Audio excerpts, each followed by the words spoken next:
J'espère que vous allez tous extrêmement bien aujourd'hui. Bienvenue dans le tout premier podcast des FI2 en présence de l'artiste Becker Baby Boy, un artiste émergent de la métropole lilloise. Ça va quoi? On est là. Je vais te laisser te présenter du coup. Dis-nous un peu ce que tu fais, ce que tu aimes faire. Bah écoute, moi c'est Becker Baby Boy. Je suis auteur, compositeur, interprète. Je viens du nord de la France, du 62, pas du 59. Et voilà, hein, je fais un peu de rap, R&B, trap, de la bonne musique au final. Ok, là on va te poser quelques questions pour essayer d'en savoir plus. Du coup je vais laisser Arthur commencer. Déjà on a vu avec ton univers, tu sais, tout ce qui est les covers roses, les trucs un peu métalliques et tout, un univers un peu digital. On voulait déjà dans un premier temps, si tu pouvais parler un peu de cet univers précisément et le faire découvrir finalement à ceux qui ne te connaissent pas. Ouais, déjà t'as parlé de rose, ça me fait plaisir parce que c'est ma couleur préférée, même si là j'ai pas de rose sur moi, tu vois. Et en ce moment je me tourne un peu vers une imagerie et même une sonorité un peu 2010-2015 pour la suite des projets et même pour les projets qui sont déjà sortis là. Mais c'est parce que j'aime beaucoup cette era, cette époque et même les sonorités, les musiques et tout, tu vois, ça me touche énormément. Et il y en a pas beaucoup en France qui font ça. Enfin, il y en a un petit peu, ça commence à venir là. Mais j'aime beaucoup ça, du coup c'est pour ça que je fais ça, tu vois. Tout simplement. Personnellement, j'aimerais savoir, c'est quoi tes sources d'inspiration? Qu'est-ce qui t'a inspiré dans ce que tu fais maintenant et ce que tu nous en dis? Dans la musique, tu veux dire? Ouais, dans la musique. En termes d'artistes, on va dire, déjà pour moi, mon artiste préféré, c'est Party Next Door. Ouais, ensuite il y a Drake aussi, j'aime beaucoup, comme beaucoup de personnes, je pense. Et il y a Jeremiah aussi que j'aime beaucoup aux States. J'écoute pas beaucoup de français par contre. Il y a Hamza, bien sûr, même s'il est belge, il est pas vraiment français. Il y avait Boy à l'ancienne et tout. Mais franchement, ouais, tout ce qui touche au R&B, en fait, j'aime beaucoup. Tout ce qui est un peu mélodie, j'aime beaucoup, énormément. Beaucoup. Ouais, ça se ressent beaucoup dans tes sons. Surtout ce son qui a pété là, Fuck le club. Fuck le club, ouais, pile.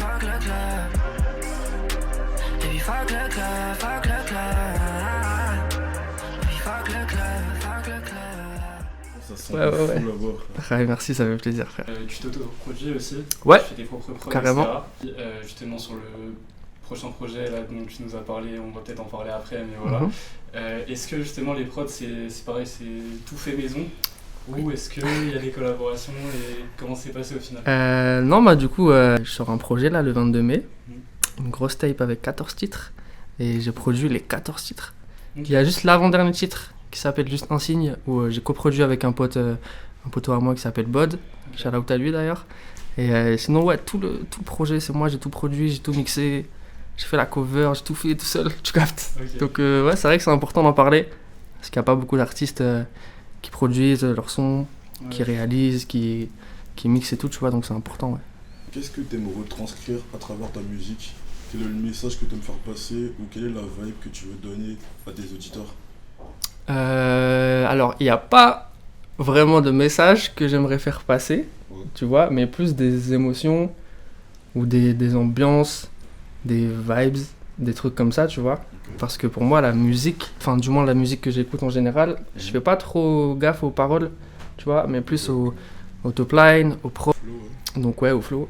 Et c'est pour ça que je mise tout sur les top lines, les prods, l'univers et tout, tu vois. Donc il n'y a pas vraiment de message, mais plus une émotion que j'aimerais faire passer. Et ouais, une émotion, une vibe, voilà quoi. On aurait bien aimé parler de ta collaboration avec Skuna.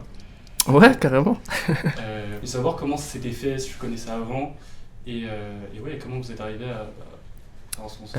Alors, Skuna, déjà le son, c'était en 2025, je crois, il est sorti dans le G-Pro. Je sais plus quand exactement, mais on l'a fait en fin 2023, non, début 2024, si je dis pas de bêtises. Et en fait, j'ai un poteau à moi qui s'appelle John, shout out à John encore une fois. C'est un des meilleurs potes de Skuna, tu vois. Et en fait, j'avais une session studio avec John à Paris. Et il y avait Skuna justement dans le studio. Et il y avait aussi Junior à la prod, il me semble. Mais avec Skuna, on a parlé et tout, on a échangé. Et trop bon délire, du coup, on a juste fait du son avec Skuna et John. On avait fait 2 sons à la base. Et on s'est revus encore pas mal de fois. Et il est trop sympa, il est trop fort surtout, tu vois. Donc, par la suite, on refait du son ensemble. Avec grand plaisir. Est-ce qu'en dehors de Skuna, tu as d'autres collaborations très importantes qui arrivent que tu aimerais faire? Déjà, il faut savoir que je travaille pas beaucoup avec les autres. C'est pas parce que j'aime pas les autres ou quoi, rien à voir. Hein. Ok. Mais c'est juste que comme je fais tout seul, j'ai un peu de mal à m'ouvrir aux autres, entre guillemets. Mais ouais, il y a des collabs de prévus. Après, je sais pas si je peux les dévoiler, tu vois. Mais il y a des potos avec qui j'ai déjà fait du son. Il y a Dakiz, il y a Blink, il y a Ipendego, Squeegee, plein de personnes. Enfin, toutes les personnes qui sont dans le R&B un peu en France. Ok. On aime bien s'associer, tu vois. Parce qu'on n'est pas beaucoup à en faire. Il y en a avec qui on a déjà fait des sons qui vont peut-être ou pas sortir. Mais il y en a d'autres avec qui on va collaborer, puis on est connecté, donc tranquille, tu vois. Faut juste laisser le temps. C'était quoi la place du coup de la musique dans ta famille, au final, dans tes origines?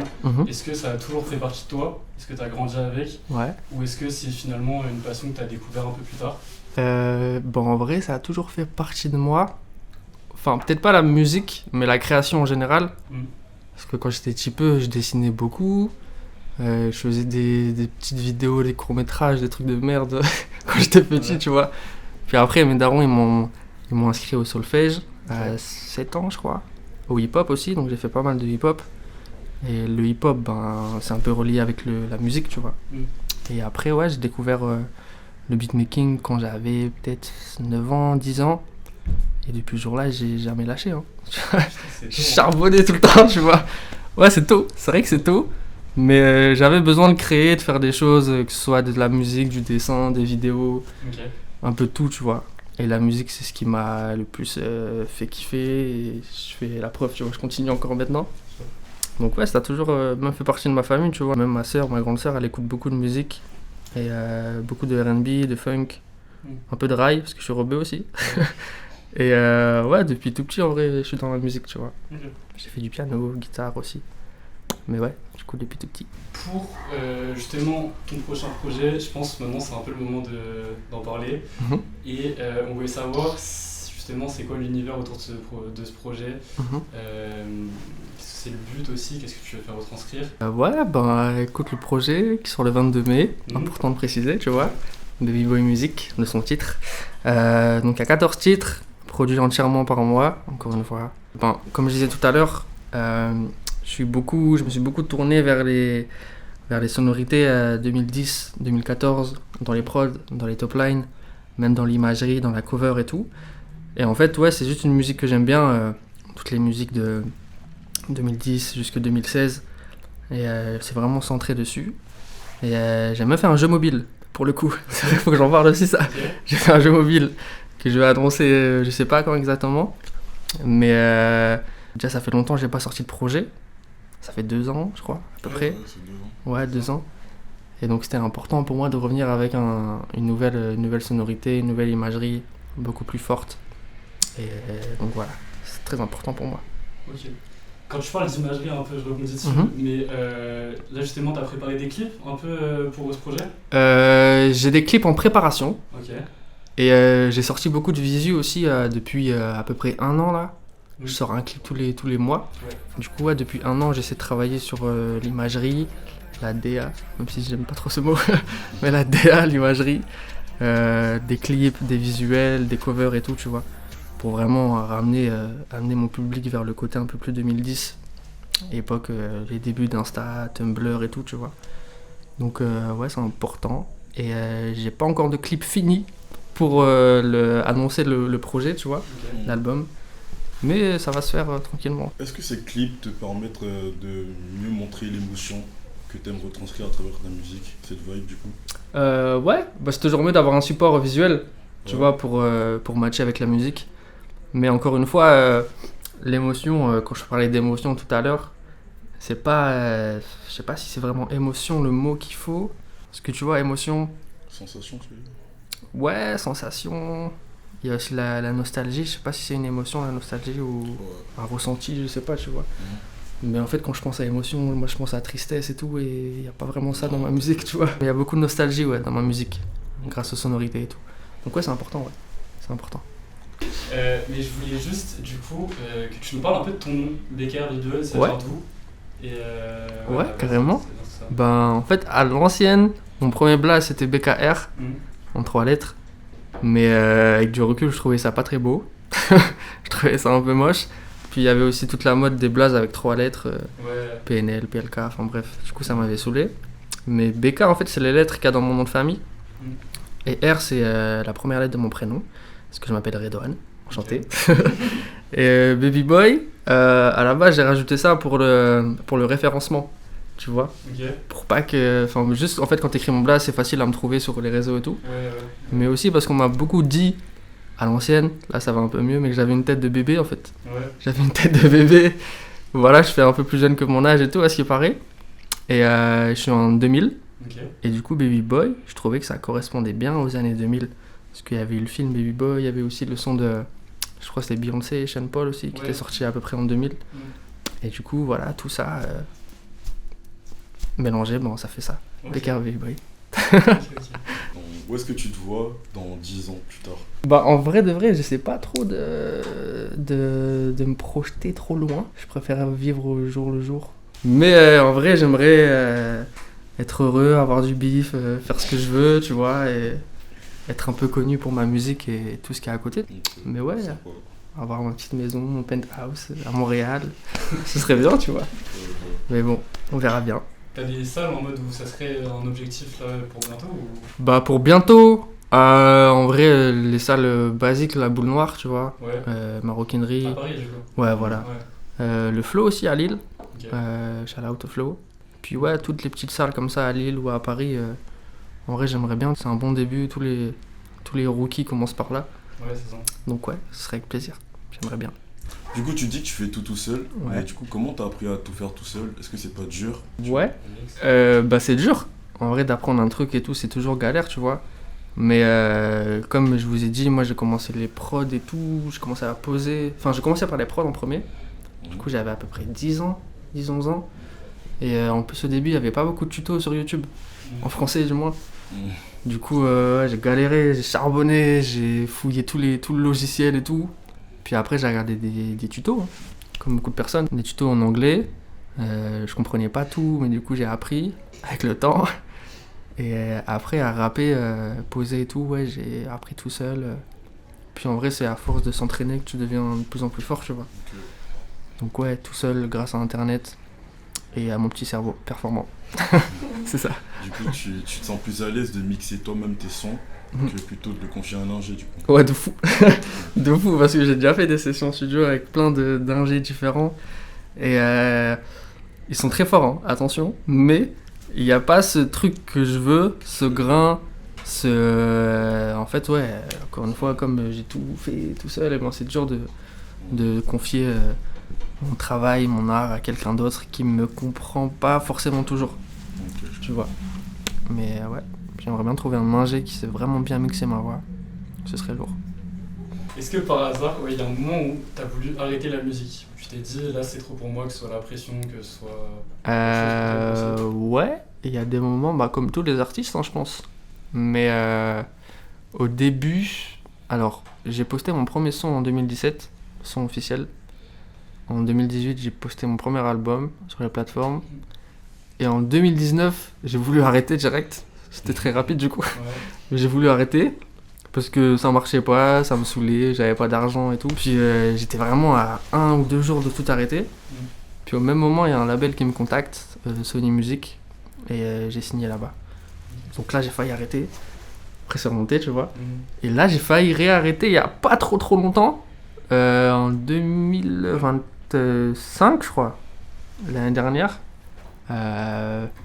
Parce que ça me saoulait un peu que ça marchait moins, que ça marchait pas, et que je me faisais moins d'argent, et que c'était galère, parce qu'il y a aussi les darons qui me disaient ouais, faut trouver un travail et tout, tu vois. Même si en vrai ils me poussent, c'est mes premiers fans, hein, mes darons, tu vois. Mais ils me disaient ouais, là faut trouver un travail, faut tac. Du coup ça m'avait un peu aussi freiné. Puis ouais, la musique qui marchait un peu moins, plein de trucs un peu relous, même dans la vie privée et tout, bref. Mais du coup, j'avais voulu arrêter, mais je vais jamais arrêter en fait. C'est pas possible, ça fait partie de ma vie, c'est dans mon sang, donc je vais jamais arrêter, j'espère du moins. Mais en vrai, genre, dans un cas où t'aurais pas fait la musique, ou t'aurais arrêté la musique, du coup, bah t'aurais fait quoi en soi, qui ressemble un peu Tu parles plus... beaucoup de création. Ouais, carrément, ben, je pense que je serais resté dans la création. Parce qu'à côté aussi, je suis graphiste, je suis web designer, je suis développeur aussi un petit peu. Tu fais tes covers aussi d'ailleurs? Ouais. Ouais, les covers, je monte mes clips. Okay. Je fais vraiment tout, tu vois. Okay, tout. J'aime trop la création et tout. Du coup, je pense que je serais parti dans le graphisme ou dans la vidéo. Je sais pas, peut-être j'aurais fini youtubeur ou influenceur, je sais pas en vrai, tu vois. Mais ouais, non, dans la création, c'est sûr. Sûr et certain. Du coup, si par exemple il y a un artiste qui vient à peine de commencer la musique, ce serait quoi les conseils que tu lui donnerais pour commencer à se lancer du coup dans l'industrie? Alors, premier conseil, il faut être patient. Faut vraiment être patient parce que tu peux, si jamais tu as envie de percer ou je sais pas quoi, ça peut prendre 10 ans, 15 ans, 20 ans même, tu vois, on sait jamais. Comme ça peut être très rapide aussi. Et faut éviter de se comparer aux autres aussi. Ça, c'est un vrai conseil. Parce que ça peut te démotiver ou te rendre un peu aigri, etc. Bref. Et ensuite, un autre conseil, fais ce que t'aimes. Fonce à 100%. Et faut prendre beaucoup de recul aussi sur sa musique. Okay. Parce que moi, ce que je fais, ce que j'aime bien faire, c'est que parfois j'écoute mes morceaux qui sont pas sortis ou déjà sortis. Et je me dis, est-ce que si c'est un autre artiste qui avait fait cette musique, je l'aurais kiffé? Ça, c'est très important de se dire ça, tu vois. Parce que comme tu viens de faire un morceau et que c'est toi, c'est ton bébé, c'est ton travail, c'est ça, tu t'auto-sauces en fait, tu vois. Mais parfois, c'est pas bien ce que tu fais, tu vois. Donc non, faut prendre du recul, faut être patient. Et il faut éviter de se comparer aux autres aussi. C'est très important, ouais. Les rookies, là, écoutez. Et justement, tout ce qui est histoire de comparer, etc., j'ai vu un peu sur TikTok, tout ça, il y a beaucoup de gens, ils disent t'es le nouveau Hamza au final. Ouais. Est-ce que c'est quelque chose que tu prends bien ou pas, finalement? Ouais, bon en vrai, moi je te dis, Hamza, je l'ai beaucoup écouté, c'est même grâce à lui que je me suis lancé dans le rap en vrai. Parce qu'il y avait sorti 1994 en 2017. Ouais. Et 1 ou 2 mois après, j'ai fait du son pour de vrai, tu vois. Okay. Donc en vrai, ouais, me comparer à lui, ça fait plaisir. Mais après, encore une fois, je suis pas le nouveau Hamza. Je suis BKR Baby Boy. C'est différent. Mais non, en vrai, avec plaisir, hein, tu vois. Hamza, il est fort. Donc si on me compare à lui, ben, tant mieux, d'un côté. Est-ce que, du coup, ça t'intéresserait de faire une émission qui pourrait promouvoir, ton rap, comme Nouvelle École ou les différents concours qui sont organisés par Planète Rap, par exemple? Alors, Nouvelle École, non. Franchement, non. On m'avait proposé 2 fois en plus de faire Nouvelle École. Ouais. Et j'ai refusé les 2 fois. Pas parce que l'émission n'est pas bien. Hein. En vrai, j'aime beaucoup l'émission. Je regarde toutes les saisons et tout. Mais je trouve que être un rappeur de Nouvelle École, c'est dur après de changer d'image. Tu vois, c'est un peu galère. Surtout dans mes sonorités, dans mon imagerie et tout. C'est un peu relou. Mais donc Nouvelle École, je pense pas. Enfin, c'est sûr même. Mais ouais, tous les bails de Skyrock, tous les autres trucs, Bellec, pourquoi pas, tu vois, mais il faut que ça colle à mon image un minimum. Mais ouais, justement, l'univers un peu années 2010, etc., comme t'en parlais avant, qui t'inspire beaucoup au final, on le voit. Est-ce que tu vas aussi intégrer à du coup, ton nouveau projet où tu vas partir sur une DA complètement différente, même si t'aimes pas le mot, je comprends, t'inquiète. Mais voilà. Et ouais, du coup, je voulais savoir si t'allais justement suivre toujours cet univers ou pas. Ouais, carrément. Carrément, mais justement, c'est le projet où j'assume au maximum cet univers-là, tu vois, 2010, même les couleurs roses, même le délire digital. D'ailleurs, c'est pour ça que j'ai fait un jeu mobile 100% digital. Il y a beaucoup de roses, etc. Donc, ouais, c'est ce projet-là où je vais tout pousser au maximum, ce côté old school, un peu 2010 et tout, ouais, carrément. Et on découvre aussi justement le truc du jeu vidéo, etc. Mais est-ce que tu peux en parler un peu? Ouais, carrément. Comment c'était venu? C'est quoi l'idée? En fait, j'ai toujours voulu créer une application ou un jeu mobile, un truc un peu gaulerie. Et comme j'ai aussi quelques notions de développement web, de web design et tout, je me suis dit, vas-y, je vais essayer de faire ça pour mon album. Comme j'avais pas beaucoup de support pour la promotion de mon album, je me suis dit, vas-y, en vrai, je vais créer un jeu mobile. Je connais pas vraiment d'artistes en France qui ont fait ça. Ouais. Peut-être il y en a, mais j'ai pas la ref, tu vois.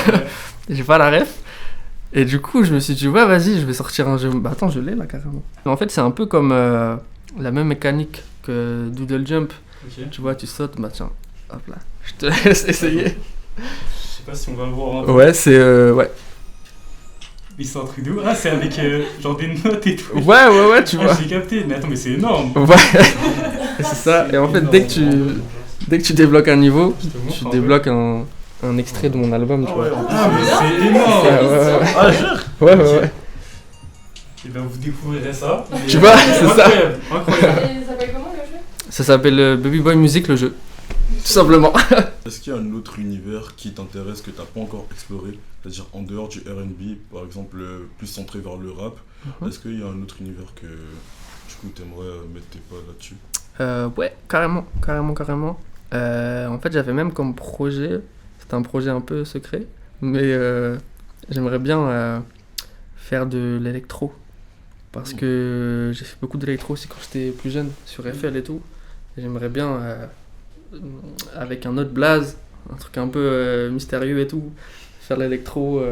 J'aimerais beaucoup faire ça. Mais ça prend du temps. Et en vrai, vas-y, je me mets pas la pression, j'ai pas de deadline et tout. Donc je pense que je vais faire ça, électro, et le rock aussi. J'aime pas mal le rock. Depuis pas trop longtemps d'ailleurs. Mais ouais, soit rock, soit électro, ou peut-être un autre style que je découvrirai plus tard, tu vois. Est-ce que du coup ça t'intéresserait justement de travailler avec un orchestre ou d'autres musiciens finalement, mais justement que tu fasses pas forcément tout seul, que ça soit peut-être un petit peu moins électro? Oui. Ouais, carrément, j'aimerais bien. Peut-être pas pour mes albums, mais plus sur scène. Ouais. Par la suite, tu vois, avoir des musiciens, peut-être un batteur ou un guitariste, mais pas pour maintenant. Vraiment pas. En fait, là, j'aime trop le côté digital, le côté FL Studio, le côté un peu crade et tout, j'aime beaucoup. Mais par la suite, peut-être si je pète un peu plus et que je peux faire des grandes scènes, des trucs et tout, j'aimerais bien avoir un petit groupe derrière moi qui me back à la batterie, à la guitare et tout, ça peut être lourd. Qu'est-ce qui t'inspire au final pour tes textes? Si c'est quelqu'un, si c'est une relation justement, parce que je t'en parle un peu justement dans tes sons et tout. Ce qui m'inspire, après il faut savoir aussi que j'écris pas mes textes. Ouais. Enfin, j'écris pas, juste je mets le micro, je mets play et j'improvise un peu, tu vois. Il y a beaucoup de gens qui font ça maintenant. Mais ouais, je peux m'inspirer de mes relations, je peux m'inspirer de mon lifestyle, mon train de vie, des relations de mes potos, les histoires qui traversent, des trucs et tout comme ça.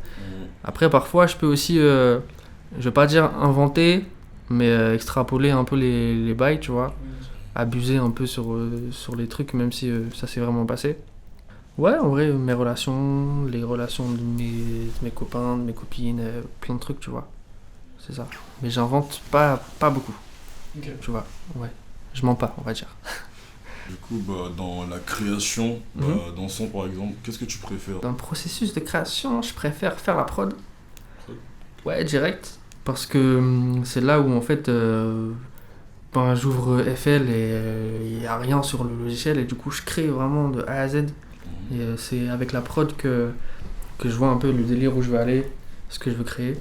Et j'ai toujours préféré faire la prod. Après les top lines aussi j'aime beaucoup. J'aime moins mettre des paroles dessus. Parce que en vrai de vrai c'est un peu chiant. C'est un peu relou, trouver des mots, trouver des trucs et tout, tu vois. Ouais, ça, c'est ça, tu vois. Et le mix, c'est ce que je déteste faire. Voilà, c'est vraiment relou, je trouve. Oui, c'est carré quand même. C'est quoi ton instrument préféré quand tu fais la prod? Est-ce que c'est le piano, la guitare? Déjà, j'utilise pas beaucoup d'instruments acoustiques. Donc piano, guitare, c'est rare. Même si ça m'est déjà arrivé. Et t'as un plugin préféré même? Ouais, un plugin carrément. Il y a Zenology. J'aime beaucoup, ouais. Et là récemment, j'ai retéléchargé Gladiator. Oui. Je sais pas si tu vois. Si, je vois. C'est énervé Gladiator. Et Nexus, le premier là. Enfin, le 2. J'aime beaucoup, ouais. Si tu devais résumer ta musique en un seul mot, le mot qui te vient direct à l'esprit, ce serait quoi? Je dirais Trap and B. Mélange de trap et de R&B. J'aime bien un peu la musique comme ça, tu vois. Donc ouais, Trap and B direct. T'avais déjà pensé à ça? En fait, ça fait quelques mois ou même quelques années. Je me dis en fait, ce que je fais, c'est pas que du R&B, pas que du rap, ni de la trap, mais c'est un mélange de trap et de R&B. Du coup, je me suis dit Trap and B. J'avais entendu ce terme nulle part avant. Puis là, il y a pas longtemps, je l'ai entendu aux États-Unis. Je me suis dit waouh, dinguerie. Donc c'est un vrai thème, un vrai délire. Donc ouais, Trap and B carrément. Ça représente toi, en fait. Ouais, tu vois. Trap and B, let's go. Et donc du coup, pour finir, pour clôturer un peu tout ça, est-ce que tu pourrais justement décrire ton prochain projet en 3 emojis? Ok. C'est galère un peu ça. Faut que je réfléchisse.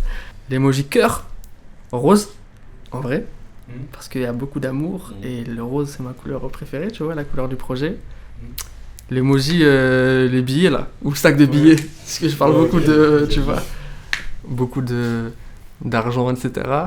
Et peut-être l'emoji moins de 18 là, tu vois, parce que ça parle beaucoup de, voilà.